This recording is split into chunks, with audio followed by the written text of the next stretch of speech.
Assalamualaikum, my name is FATHINI binti SHAMSUL ANWAR. My matrix number is DF220088. For this presentation, I will present about introduction and methodology. For introduction, the equatorial climate of Malaysia features high levels of humidity and mild temperatures all year round. The climate is impacted by the northeast and southwest monsoons.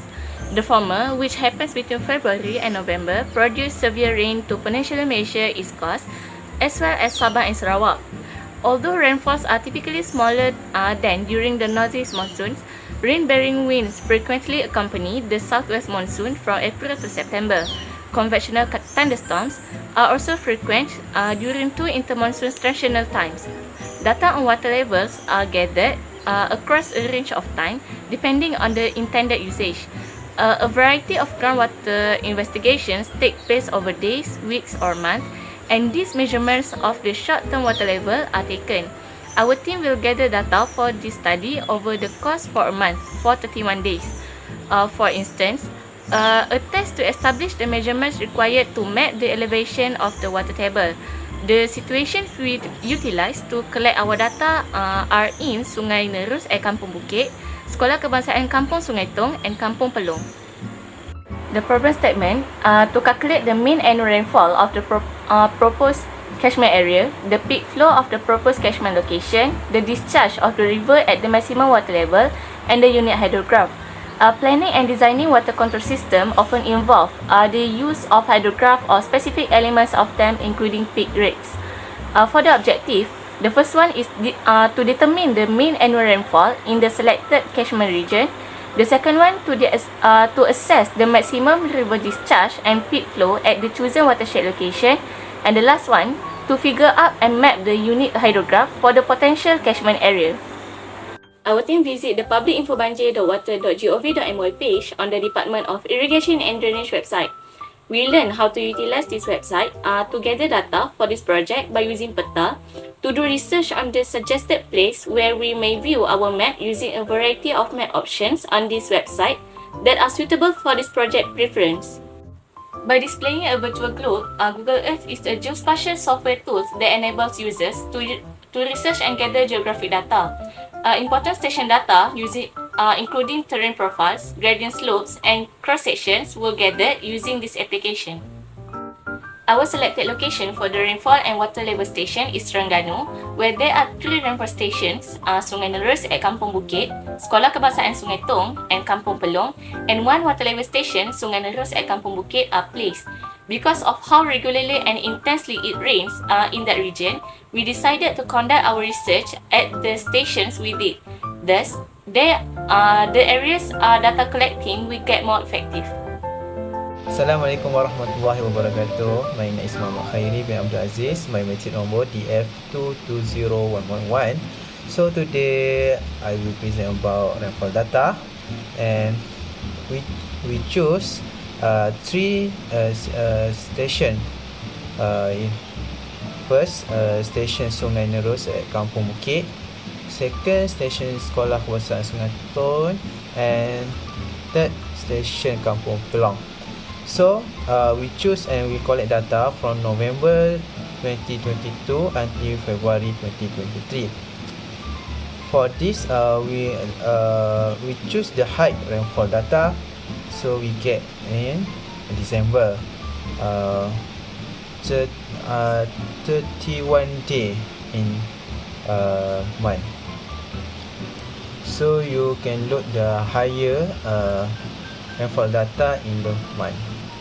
For the water level data, we collect at the Sungai Nerus, and behind the station rainfall data at Kampung Bukit. So we choose the same month, and for the higher data, so you can look at for higher data, we get the higher to 112 point.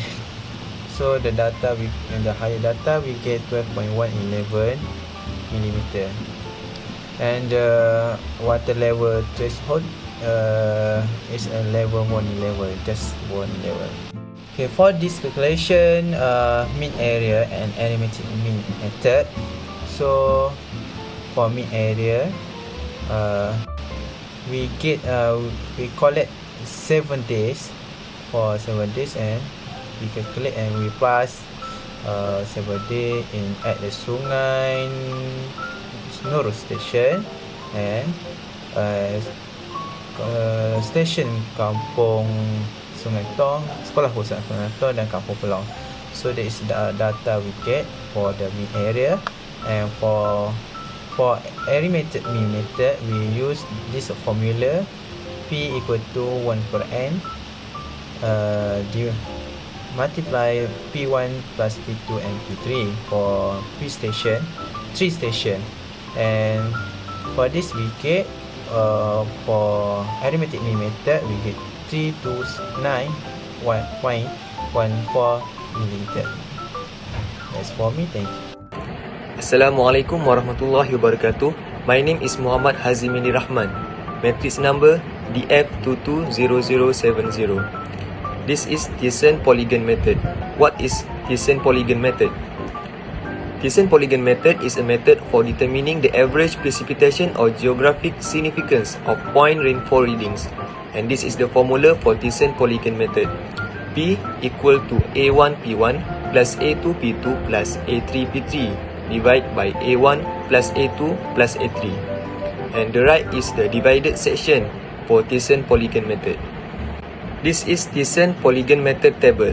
As you can see, the table cover for area, precipitation and area times precipitation for 3 station, which is Sungai Nerus, Sekolah Kebangsaan Sungai Tong and Kampung Pelong. So we use the value to enter for the formula, and we got the P is 334.37 mm. The next method is isohedral method. The definition for this method is it is a graphical approach that includes drawing predicted lines of equal rainfall across an area based on point readings. The formula we got is P equal to sum of A IPI divided by equal of A. So what is the procedure for this method? First, we draw a map of the rain gauge locations and note the rainfall quantities. Next, an interpolation between gauge is conducted and rainfall quantities are shown at various intervals. And lastly, isohedrons are formed by connecting identical depth from each interpolation. The weighted average of depth between isohedrons is the areal average. On the left, that is area for isohedral method. So for the isohedral method table, it cover for average precipitation, area and area times average precipitation. So to enter for the formula, we use the area times average precipitation for its total divided by the total area, which is 22356.5 divided by 63.26, and we got the P is 353.41 mm. Next is hydrograph. Hydrograph is divided into 3, which is upstream, midstream and downstream. For the upstream, this is the graph for upstream with the x-axis for day and the y-axis for the discharge of the upstream. So on the right is the table for upstream, which cover for total flow, base flow, direct flow and UH ordinate, and we got the total, which is 1.5617. From the data, we can do a unique hydrograph, which is the x-axis for day and the y-axis for UH ordinate. Next, for the midstream of the hydrograph, so we got the graph for midstream, which the x-axis is day and the y-axis is the discharge.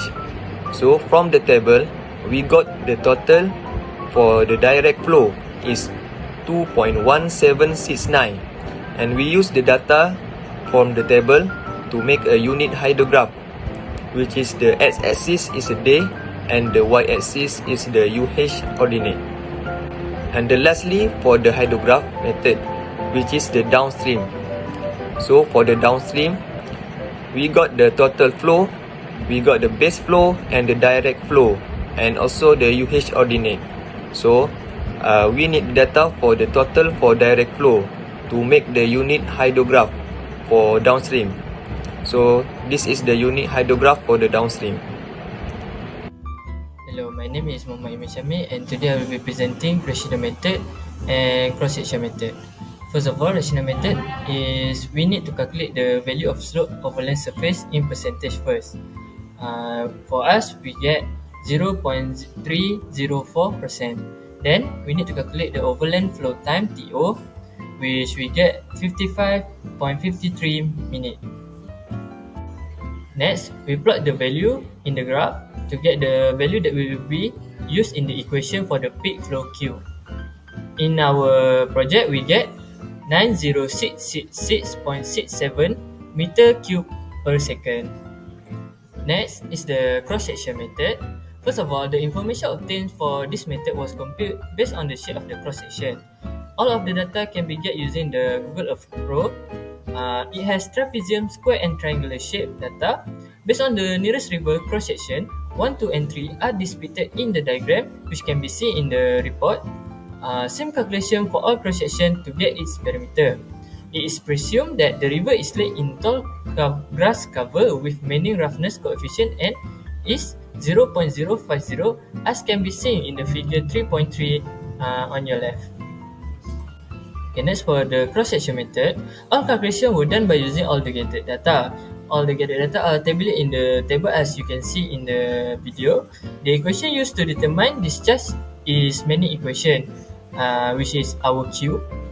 All the calculations were repeated for all three cross-sections to get average peak flow. And the slope and many roughness for all cross-section is same because it is the same river. That's all for me. Hi, my name is HADANIE and I will present on discussion and conclusion. For discussion, floods in Malaysia are most common during the northeast monsoon, with Peninsular Malaysia's beach being the most vulnerable from October to March. Based on this project, we created a report to research flood issues in Malaysia, which are becoming increasingly concerning due to changes in the hydrological system physical characteristic brought on by human activity, such as rapid urbanization, continued development of already densely populated floodplains, encroachment of flood-prone areas, destruction of forests, development of hill slopes, and conversion of forests into settlements. Malaysia has experienced an alarming increase in flood risk in recent decades. For conclusion, the study sought to do research on Malaysian flood causes, rainfall station locations, and Google Earth Pro usage.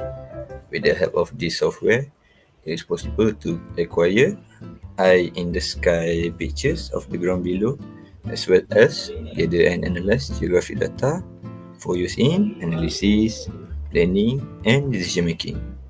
The location and outlining of properties, as well as the measurement of land area for commercial development and the layout of parcels and boundary lines, may all be done using the software. That's all for me. Thank you.